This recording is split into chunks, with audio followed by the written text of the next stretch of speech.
It's got to get up just a shade. Oh, it did. Wow, what a shot.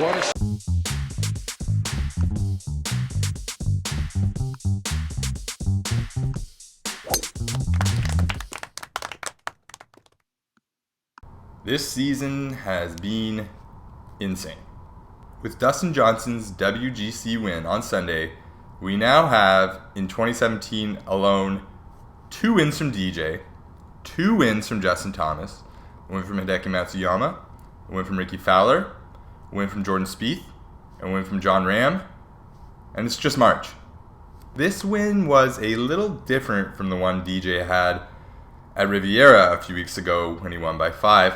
On Sunday, he was at one point up by 4, then he lost that lead, and then he was up by 2, and then on the 18th hole, he had to hit that miraculous bunker shot to defeat Tommy Fleetwood by 1.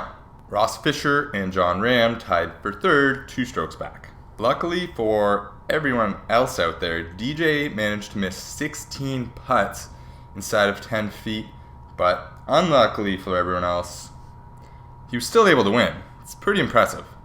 Also pretty crazy, the weekend in general. Phil's all-world Saturday round, Justin Thomas going from a hole-in-one to throwing his club into the crowd, DJ's ball getting stuck in a tree. That, plus everything else, it was a wild week. Check out the highlights.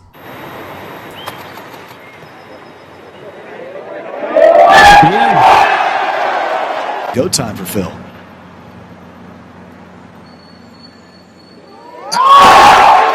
Hold on. They are questioning right now whether the ball may have been picked up. Somebody said the ball was picked up. Okay, it is a Phil special at the 10th, just taking it right over the trees. As hard as he could, and how about this? Come on, where that is. Now I know it looks bad, but the fact is that was the shot I would hit. If that wasn't there, that's how you play. I would move my foot back a couple of inches, take a wide stance, and I would push in and just shove it right out to the cart path. I don't have another point. The weird thing is that it's up in the air. Most sprinklers are on the ground, so I can't get my foot lodged in there the way I want to. You're not going to believe this, but Phil Mickelson got relief again from another sprinkler head. In the bushes. In the bushes. He's asking where it went.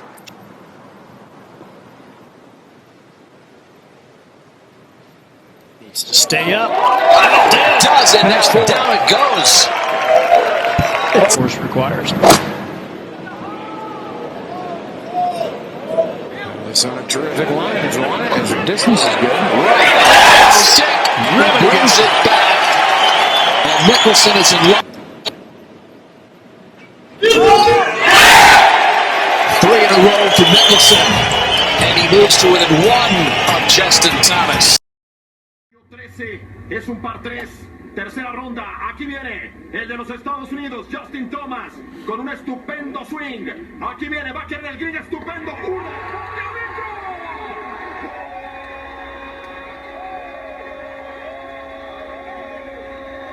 igual, otro en 1, es fabuloso, increíble, el México Championship se reinventa Justin Thomas. He's +3 for the round. Got to get something going. Oh, wow, there goes the club again. Yeah, I know there's a lot of frustration there, Peter, but at some point you got to.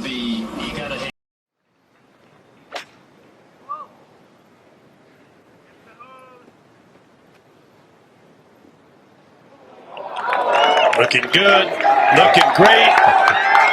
Do you believe what we have seen today?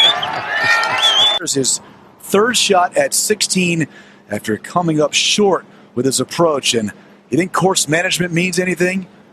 You think knowing the golf course and homework and all the hard work gets put in, and that happens. Jordan Spieth get from off the green at 15. Amazing, Kurt, what these guys can do. Incredible. He read all these perfect. What, practice rounds? I'm seeing curve the ball. Right. And this is a low bullet, and it is curving, turning right. Going to use the slope. That is some kind of golf shot. This is going to get close, I think. Almost got to where Rory's ball was up on that. Developed so far just in the last 10 minutes, not even. Snedeker at 17. Got a chance? No doubt. Just getting started, though. Andy Sullivan in the fairway. He's at 9.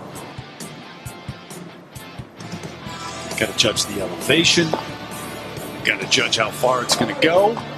How much you're going to bring it back. It all works out. Thought these greens were hard.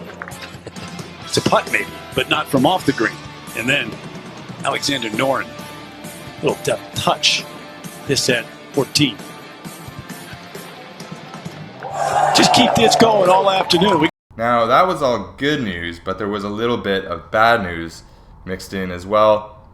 A couple golfers, most notably Henrik Stenson, and a couple of caddies, most notably Phil Mickelson's caddy Jim Bones Mackay, got a little bit of a tummy virus eating some of the food down there.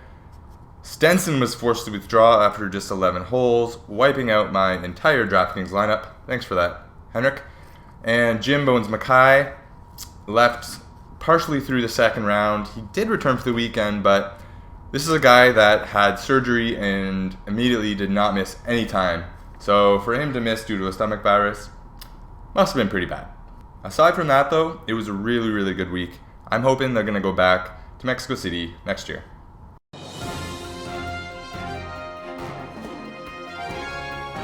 I teased this briefly in the last segment, but there was a pretty good Twitter exchange between Justin Thomas, Rory McIlroy, and Ricky Fowler after Justin Thomas's club toss. It all started with Justin Thomas reacting to some negative fan reaction on Twitter, and well, it evolved from there.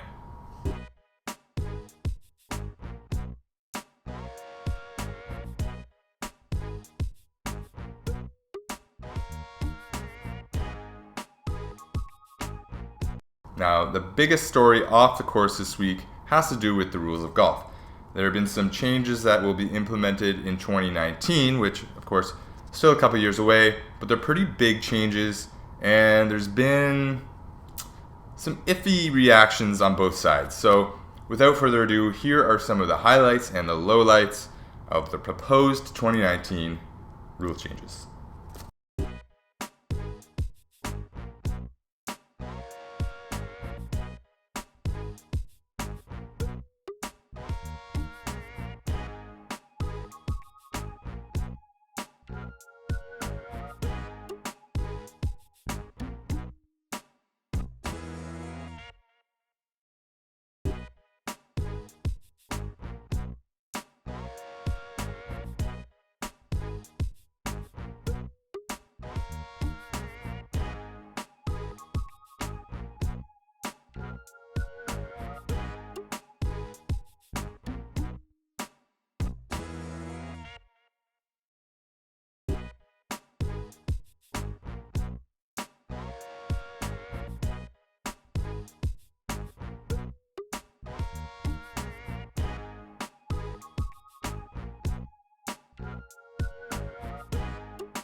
Not much to report on Tiger this week, but I do have one stat from the weekend. Dustin Johnson moved into second place with his 4th WGC title. We all know who has the most WGC titles, but by just how many? Tiger has 18. And finally, it's just a report at this point, so take it with a grain of salt, but a report has been circulating that Tiger is doing everything in his power to make it back in time for next week's Arnold Palmer Bay Hill Invitational. It is, of course, the first Bay Hill Invitational since Arnold Palmer passed, and Tiger and Arnold had an incredible relationship throughout their years together. However, it just doesn't really add up to me. Tiger couldn't even get vertical last week. He was told to stay horizontal, 2 weeks ago. And not only that, but if he comes to the Bay Hill Invitational and misses the cut or withdraws, That takes the whole story and moves it to being about Tiger, where really next week should be about the final goodbyes to Arnold Palmer. That's my opinion. Tiger's to come out and say tomorrow that he is in, so be it. I'll be wrong.